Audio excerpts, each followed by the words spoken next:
Wer kennt es nicht? Man sitzt auf der Rolle, alles ist vorbereitet, man ist eingeklickt und dann bemerkt man, oh, das Workout oder die Strecke ist noch gar nicht gestartet. Das bedeutet dann nochmal ausklicken, nochmal neu aufstehen und alles mit der Maus und Tastatur kompliziert einstellen. Aber dafür hat Zwift jetzt ein neues Gadget gefunden, was sogar noch so neu ist, dass es sich in der Beta-Phase befindet. Heute stellen wir vor Zwift Play. Was hier auf dem Tisch vor mir liegt, sind keine Controller für die Wii U, Playstation, Xbox oder irgendeine andere Spielkonsole. Nein, es sind Controller für Zwift mit dem passenden Namen Zwift Play. Dass Zwift in vielen Punkten einem Videospiel sehr ähnlich ist und diesen Videospielcharakter auch bewusst fördern will, das wissen wir schon lange. Doch nun hebt Zwift mit diesem neuen Gadget diesen Videospielcharakter nochmal auf eine neue Ebene. Zwift Play sieht ein bisschen so aus wie ein auseinandergebrochener Controller für die Spielkonsole. Und eigentlich ist es das auch. Ein Controller bestehend aus zwei faustgroßen Teilen, die man jeweils am rechten und linken Unterlenker befestigt. Mithilfe der Tasten kann man sich dann durch das Menü steuern, seinen Avatar lenken und bremsen, Screenshots machen und vieles mehr. Die genaue Bedienung und Montage von Zwift Play erkläre ich später auf dem Rad. Bevor wir dazu kommen, aber erstmal die Frage, was kostet der Spaß eigentlich und wo ist Zwift Play erhältlich? Die Antwort darauf aktuell auf der Website von Zwift selbst und das für 99 €. Dass es bei dem Preis aber nicht bleiben wird, verrät Zwift schon selbst. Denn laut dem amerikanischen Unternehmen befindet sich Zwift Play aktuell noch in der Beta-Phase und wird, sobald es diese verlassen hat, nur noch für 149 € erhältlich sein. Ob sich das bewahrheitet, werden wir sehen. Geliefert wird das Ganze in einem kleinen Pappkarton, der von außen schon mal sehr ansprechend aussieht und Lust auf das Auspacken macht. In dem Karton wirken die Controller sicher verpackt und es liegen noch ein doppeltes USB-C-Kabel, zwei Abstandshalter für die Montage am Lenker, also wenn der Lenker dünn ist, sowie ein kleiner Zwift-Aufkleber und die passende Anleitung bei. Der QR-Code mit der Beschriftung Scan using your camera app for setup introductions hat mich zwar auf die Website von Zwift geführt, aber bei der Einrichtung von Zwift Play nicht wirklich weitergeholfen.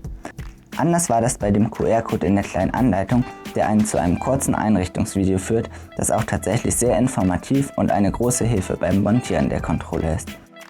Geladen wird Zwift Play übrigens über einen USB-C-Anschluss, den ihr jeweils auf der Rückseite der beiden Controller findet.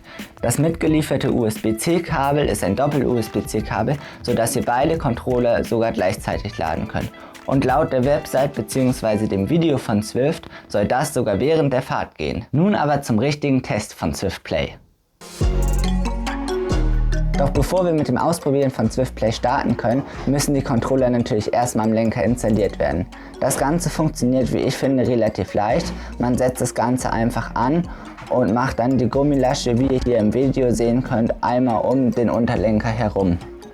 Bei etwas dünneren Lenkern liegen noch zwei Unterscheiben aus Gummi dabei, sodass der Abstand zum Lenker etwas vergrößert wird und die Controller auch richtig am Lenker sitzen. Außerdem sind beide Controller mit rechts und links gekennzeichnet, sodass man die Seite auch nicht verwechseln kann.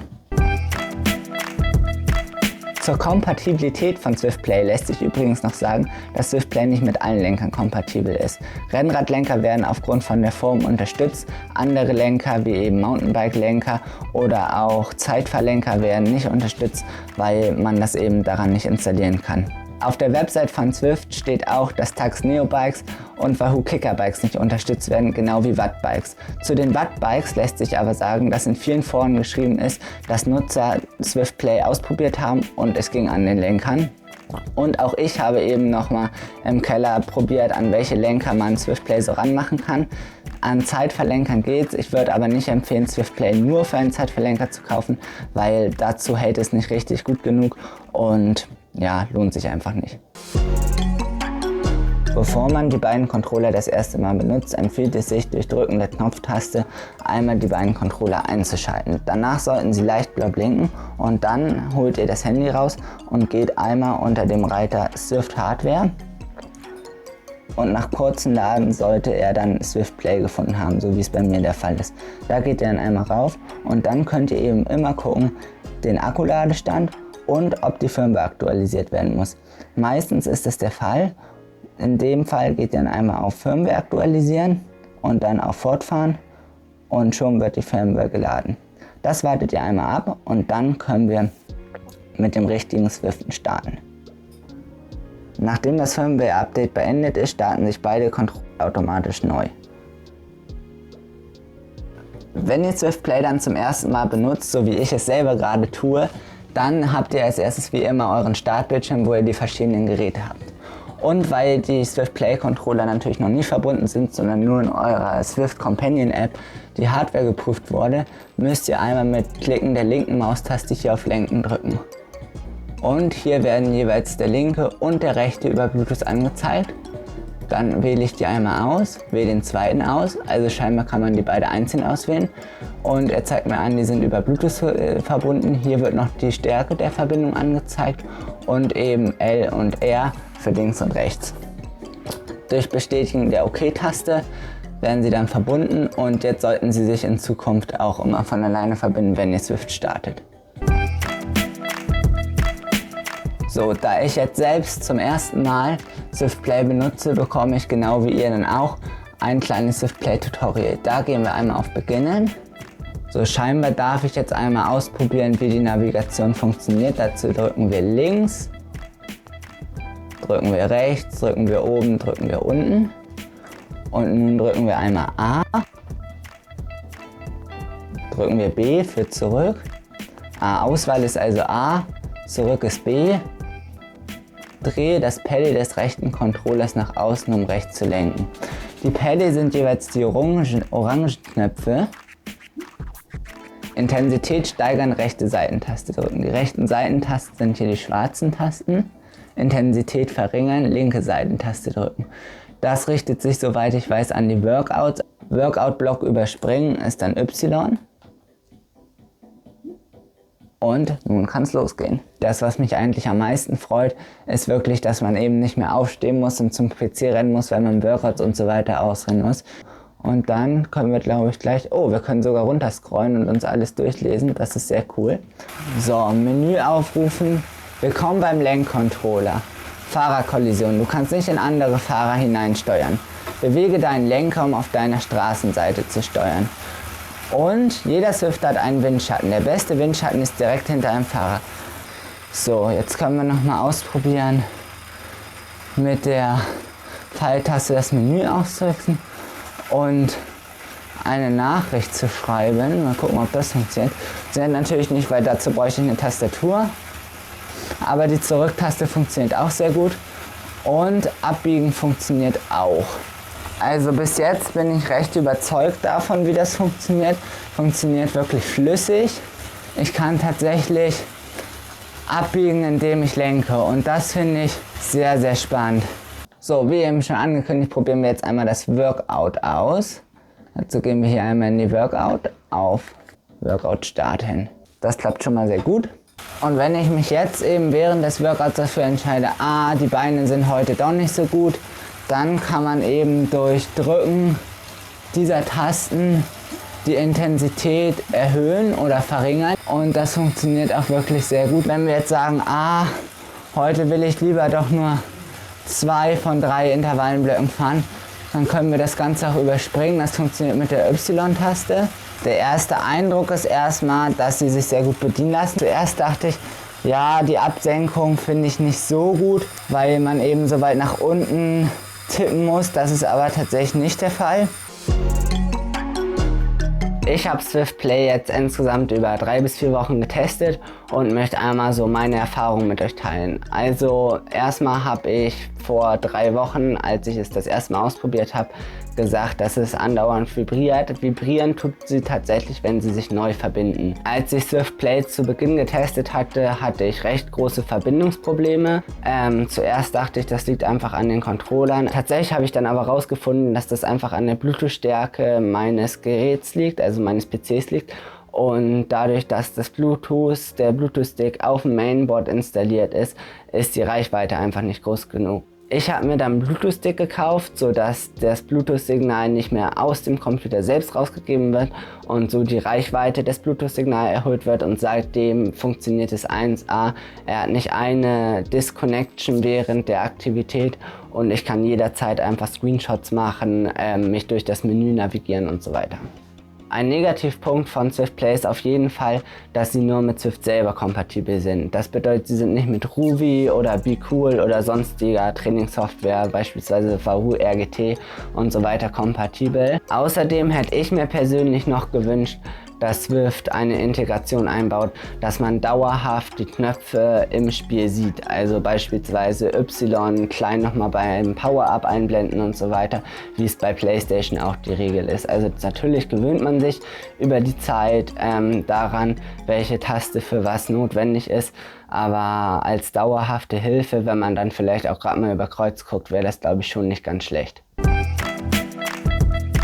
Außerdem möchte ich gerne noch eine Funktion mit euch teilen, die auch schon Shane Miller und weitere Technik-YouTube-Kanäle auf Englisch geteilt haben. Und zwar ist das die Repack Rush Funktion. Und was das ist, dazu gehen wir jetzt einmal in die GoPro-Ansicht. So, willkommen beim Repack Rush. Repack Rush kann man sich ein bisschen so vorstellen wie Mario Kart in Swift. Es geht darum, so eine kleine Time-Trial-Strecke, also so ein Zeitfahren so schnell wie möglich abzuschließen, aber zeitgleich gibt es immer noch so kleine Hindernisse, die die Geschwindigkeit entweder langsamer machen oder schneller machen. Aber genau das möchte ich jetzt selber einmal ausprobieren und euch dabei zeigen. Die Verbindung zu den Controllern ist hierbei natürlich äußerst wichtig. Beim letzten Mal hatte ich diesen Bluetooth-Stick eben noch nicht und da war es dann sehr schwierig. Hier haben wir schon das erste, das ist so eine kleine Uhr. Oben seht ihr es jetzt eingeblendet, jetzt habe ich minus 0,2 Sekunden auf die Gesamtzeit.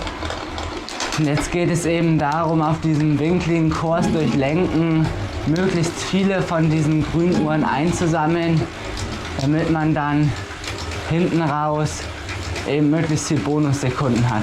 Und hier ist so ein rotes Ding, das verlangsamt mich jetzt. Also auf die roten darf man nicht raufkommen und die grünen soll man möglichst einsammeln. Ist tatsächlich gar nicht so leicht, wie man denkt, weil die Steuerung ein bisschen wild ist. Also ich sag mal so, ich würde mir die Swift Controller jetzt nicht nur kaufen, um Repack Rush zu spielen, aber es einmal ausprobiert zu haben, ist sicherlich ganz lustig.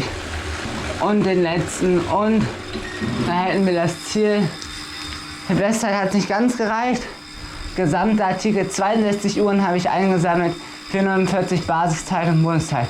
Wenn ihr euch Swift Play kauft, probiert es doch einfach mal aus und schreibt in die Kommentare, wie viele Uhren ihr so eingesammelt habt.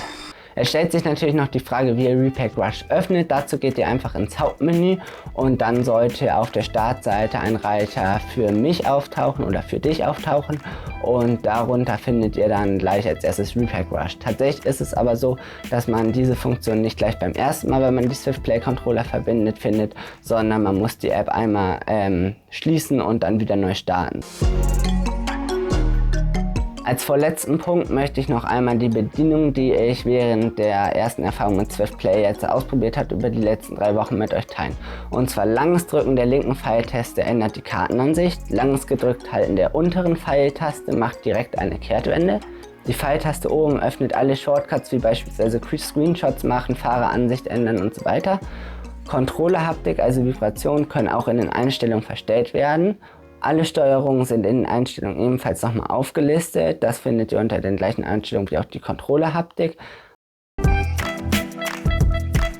Ja, kommen wir zu guter Letzt zum allerschwersten Punkt. Würde ich persönlich eine Kaufempfehlung dafür aussprechen oder würde ich mir das selber nochmal kaufen? Tatsächlich würde ich diese Antwort mit Jein beantworten. Also in meinem Fall würde ich sie auf jeden Fall nochmal kaufen, einfach weil ich Swift über meinen Fernseher laufen habe und der PC 3 Meter von mir entfernt steht und ich dadurch das ganze Menü jederzeit auch vom Lenker aus steuern kann. Wenn man jetzt aber seinen Laptop oder Tablet direkt vor sich hat und jederzeit einfach mit der Hand die Tastatur bedienen kann oder das Tablet den Touchscreen bedienen kann, dann würde ich sagen, sind 100 € ganz schön viel Geld. Wenn man das Geld natürlich sowieso übrig hat, dann ist auch in dem Fall, dass man das Laptop direkt vor sich stehen hat, es natürlich einfacher vom Lenker zu bedienen, gerade wenn man in Rennen und so weiter ist. Also im Großen und Ganzen ist es auf jeden Fall eine sehr gute Innovation von Swift und gerade wenn man den Fernseher nutzt, auch auf jeden Fall empfehlenswert. Wenn euch der Materialcheck gefallen hat, dann gebt doch ein Däumchen nach hoch und wenn ihr noch mehr Materialchecks wie diese seid, dann abonniert doch einfach den Kanal. Auf dem Kanal findet ihr übrigens auch noch ganz viele andere Sachen, wie beispielsweise meine Serie zu den diesjährigen Landesmeisterschaften. Also schaut doch einfach mal vorbei, Kanal abonnieren, Däumchen nach oben und dann bis bald.